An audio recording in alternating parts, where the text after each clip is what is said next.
Oke, mari kita sambung lagi kelanjutan dari novel Revenge of Iron Blood.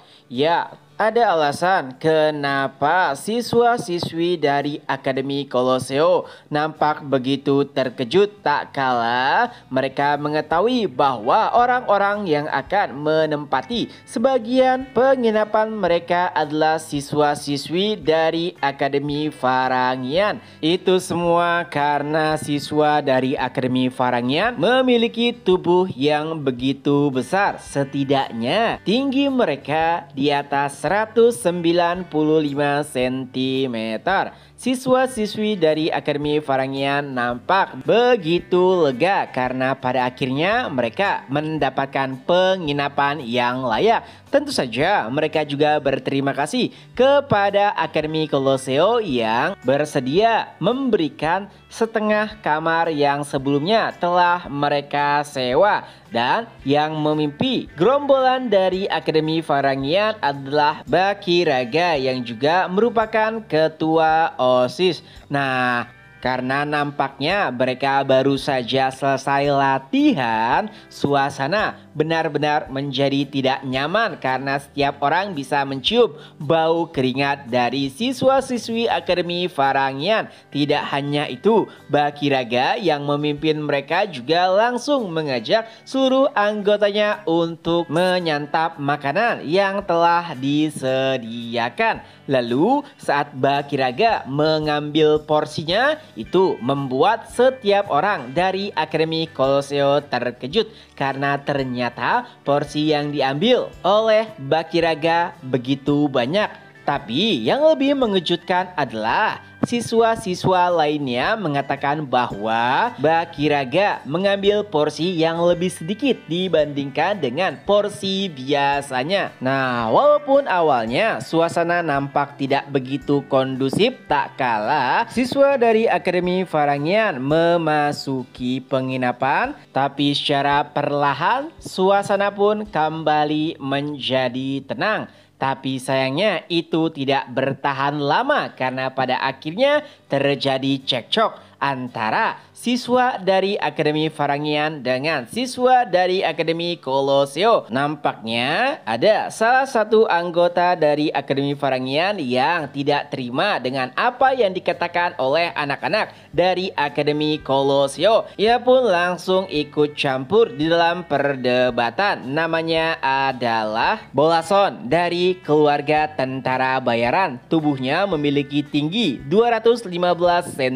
Kehadirannya membuat beberapa anggota Akademi Koloseo merasa tertindas ataupun tidak nyaman. Apalagi Bolason juga mengejek anak-anak dari Akademi Koloseo sebagai ikan teri. Karena tidak suka dengan perkataan dari Bolason, Sancho pun langsung menghampirinya. Ya, melihat kehadiran Sancho malah membuat Bolason semakin kesal. Sancho adalah salah satu saingannya saat mendaftar di Akademi Varangian. Tapi siapa sangka setelah mendapatkan posisi pertama, Sancho malah memilih keluar dan masuk ke Akademi Koloseo. Tapi yang lebih menjengkelkan adalah Bolason tahu bahwa di Akademi Koloseo bahkan Sancho tidak bisa mendapatkan posisi pertama. Bolason pun langsung mengejek Sancho sebagai pengecut karena melarikan diri dari Akademi Varangian.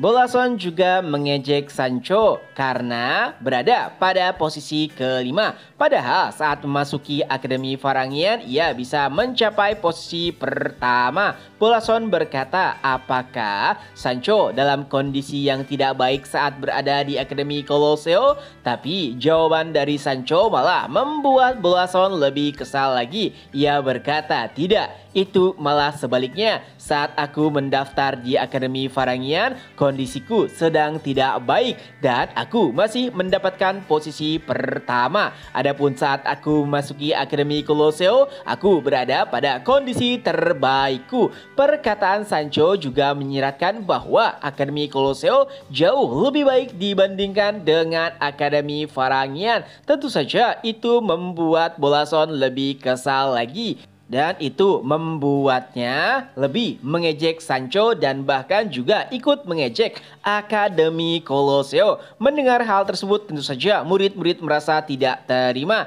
Piggy, Tudor, dan kawan-kawan ikut memasang badan untuk menghadapi Bolason. Tidak hanya mereka, 3 kembar Baskerville juga merasa diremehkan dan direndahkan karena Bolason mengatakan jika anak-anak dari Akademi Colosseo seperti ikan teri, Grenoble juga bahkan sampai ikut campur. Nah, kala itu tentu saja Bolason merasa tertekan, apalagi dari niat bermusuhan yang keluar dari 3 kembar Baskerville. Nah, setiap orang dari Akademi Varangian mengetahui kemampuan atau kebrutalan dari 3 kembar Baskerville, dan di antara seluruh murid kelas 1 mungkin tidak ada yang berani menatap 3 kembar Baskerville. Tapi Bolason juga tidak ingin menyerah begitu saja. Oleh sebab itulah ia menggunakan cara terakhir, yaitu mengajak duel 1 lawan 1.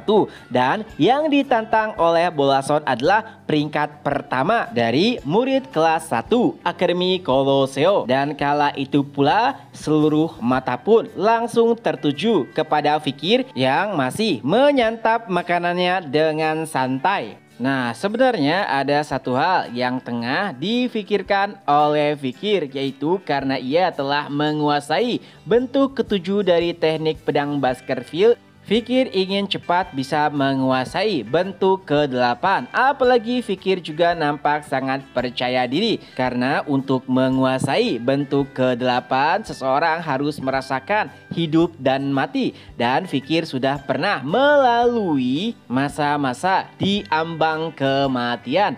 Tapi semuanya langsung buyar tak kalah Bolason menghampirinya sambil berkata, "Hei bocah, jadi apakah kau yang berada pada posisi pertama kelas 1? Jika demikian, aku akan menantangmu secara langsung." Ya, ini adalah salah satu cara untuk bisa membuktikan kekuatan dari Bolason secara langsung. Karena jika itu pertarungan 1 lawan 1, Bolason nampak sangat percaya diri. Entah itu Tudor, Sancho, Bianca, Sinclair, atau bahkan 3 kembar Baskerville. Selama itu pertarungan 1 lawan 1, Bolason sangat percaya diri. Tapi saat melihat jika posisi pertama adalah seseorang dengan tubuh yang begitu kurus, kepercayaan dirinya menjadi semakin tinggi. Lalu dengan tanpa basa-basi, Bolason pun menentang Fikir untuk adu panco tanpa menggunakan mana. Itu adalah metode bertarung paling aman sebelum pertarungan resmi dimulai untuk menghindari luka ataupun cacat. Biasanya ada 2 cara untuk membuktikan kekuatan mentah dari seseorang, yaitu adu panco dan juga gulat. Tapi karena ruangannya sempit, adu panco adalah cara yang paling efektif. Tentunya awalnya Bolason mengejek Fikir karena mengira jika tubuhnya lemah, dan jika merasa tidak berani, Bolason mempersilahkan Fikir untuk menyerah. Tentunya Fikir tidak menjawab sama sekali perkataan dari Bolason. Ia hanya terdiam hingga pada akhirnya Dolores pun ikut campur dan menghentikan pertikaian tersebut karena menurutnya tidak baik untuk saling bertengkar sebelum acara resmi dimulai. Nah, di Akademi Varangian sendiri, Dolores merupakan salah satu orang yang dihormati. Jadi, bahkan Bolason sampai menunduk saat berhadapan dengan Dolores. Awalnya, Bolason ingin mengiyakan permintaan Dolores, tapi tiba-tiba Bakiraga pun ikut campur dan mengatakan ini hanya perselisihan anak-anak dan tidak masalah jika dilanjutkan. Intinya dengan berbagai macam argumen, Bakiraga mengatakan bahwa tidak akan ada masalah jika mereka hanya menguji kekuatan dengan adu panco.